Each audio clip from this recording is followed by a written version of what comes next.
All right, group, we're back. Hope things are going well. All right, it's week 2 for our Management 6301 class. Hope you enjoyed week 1. Week 2 is a fantastic week. First, we're going to look at the integrative management issues. This covers some of my favorite topics, a little bit about globalization. I spent a whole time really focusing on international business, international management, so this chapter is near and dear to my heart. Got a great video for you with Thomas Friedman talking about Stanford and his latest thoughts on globalization and the place of the U.S. within that.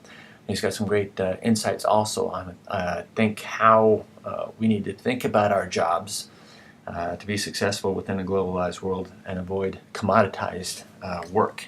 Ethics is also in this issue, of course, a gigantically important topic. Chapter 4. Our second module in this chapter also has some fantastic stuff about decision making. One of my favorite topics, creativity, and we've got some creative people in the class, so hopefully you enjoy that. And of course, with the decision making, a big topic within organizations, group decision making. And you'll see one of my all-time favorite movies, 12 Angry Men, and observe some of the group dynamics involved there and what goes into, and hopefully we can extract from that some insights into what makes effective or ineffective decision making. All right, so that's the week. Of course, you got a bunch of discussion boards, etc., and similar to what we did in week 1. Now, let's talk about week 1. I have gone through and graded Module 1 discussion board postings. So that is up there now, and a couple comments there. I'll be getting to module, or the second week, the second chapter, here within the next day or two, and certainly posting those within a reasonable period of time.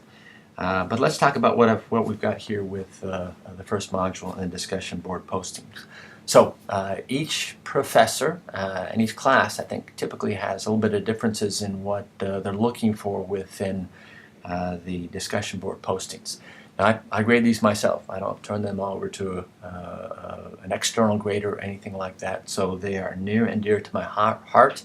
Place a lot of importance on what's happening on the discussion boards and invested a lot of my time in looking at those and gaining insights from what you're posting and hopefully steering us on the right track if needed. So a couple things. First, of course, within the syllabus, you've got lots of information about what should be on the discussion boards within that first page or so. And also at the end, you've got a discussion board rubric. So you've got a lot of information on what should be there. But I just want to emphasize a couple points there. There are 5 points for each module. So you can see that on the grade book. If you've got something less than that and you have questions after our discussion, please feel free to contact me and I'll provide you detailed feedback on your performance, at least as how I view that. So a couple points here. The first one is the perfect post on your discussion boards demonstrates clearly that first you have read the text. I think that's gigantically important. And also to make that clear to me and to your colleagues, it's often good to cite in the text where you've got that particular information. So basically all your, many if not all of your sites should actually, or many of not all your postings should include a cite to the text to make it clear to me that you have read, understand, and can integrate that material. So getting back to the perfect post. The perfect post demonstrates that you have read and understood the text. The perfect post also reflects on perhaps personal experience. Lots of people have lots of great work experience, for example, and reflecting back on that, past, present, future, shows that integration. And especially if you're posting a follow-up to somebody else, the same rules apply. It's good to draw in material from the text and reflecting on that. It's good to draw in personal experience. And third, moving forward the discussion with something insightful. So perfect post should have all of those three, both initial posts and follow-up posts, frankly. All right, so a couple things following up with that. Lots of people are saying, hey, this is what I think, and throwing something out and say, what do you think? And so it's really actually dangerous to be asking questions and asking your colleagues to follow up. For example, if it's not posted in a timely fashion, it might not get responded to, and that person that you're asking is not going to see that and hear that. Sometimes it's good to actually send a follow-up email to that person, just so you know, hey, I signed the discussion board and asked for you to respond. So we had one person, I think, that posted on the last day to post at about midnight and asking for a follow-up. Of course, that doesn't work. But it's dangerous to actually ask questions. You should, in every single response that you have on the discussion board, even if it's commenting in detail about somebody else's, have an integrated post. That includes things like citations, reflection on personal experience, work experience, and add something to the discussion. And then, if that person in response to that wants to post and follow up, that's good. Now, I want to show you how I grade. Again, I do these myself. You can't see the names here, but what you'll see here is I have, the way I do these, of course I've asked you to do an initial post, so that's what we have here, the initial post there. So check there shows that the response that you've come up has some good stuff in it. Now follow-up post is a little dangerous. So you can see here that this little indication here indicates that in my grading scheme that there was a follow-up post, but it was really not up to par.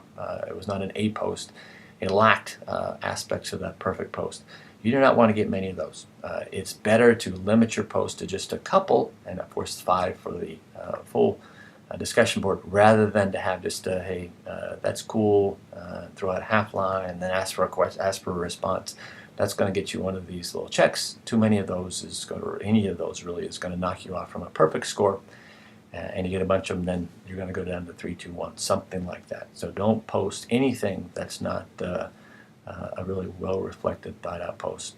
Just one-sentence posts really aren't going to get things done and are going to result in bad things, at least from a grading standpoint.